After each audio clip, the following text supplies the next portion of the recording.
আজকে আপনার ইনিংসটা আপনার মন মতোই করেছেন, চাইলে ম্যাচে 5টা বল মাত্র মোকাবেলা করেছিলেন, 14টা রান। আপনার আজকে একটু বেশি সময় পেয়েছেন, একটু কি মানে আফসোস লাগে না যে একটু ব্যাটিং অর্ডারটা পরে হয়ে যায়? আজকে যেমন একটু সুযোগ পেলেন, রানও করতে পারলেন, কেমন লাগতেছে সব মিলিয়ে?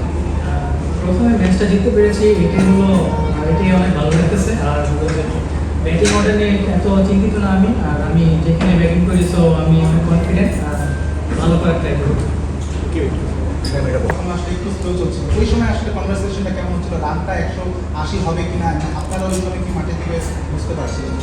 আসলে তখন মাঝে মধ্যে গেম একটু স্লো করতে হয়, সো এটা একটা ভালো পার্টনারশিপ দরকার ছিল। সো যেহেতু আমরা লাস্টে দিয়ে আমাদের ভালো ব্যাটসম্যান আছে, সো ওইটা আমরা কাভার করতে পারবো ইজিলি, সো এটা খুবই দরকার ছিল হৃদয় অ্যান্ড লিটন দাসের ইনিংসটা।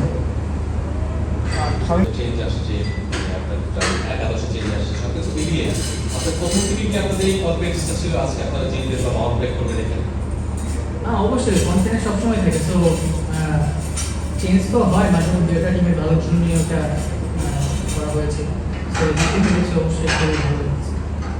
Thank you very much.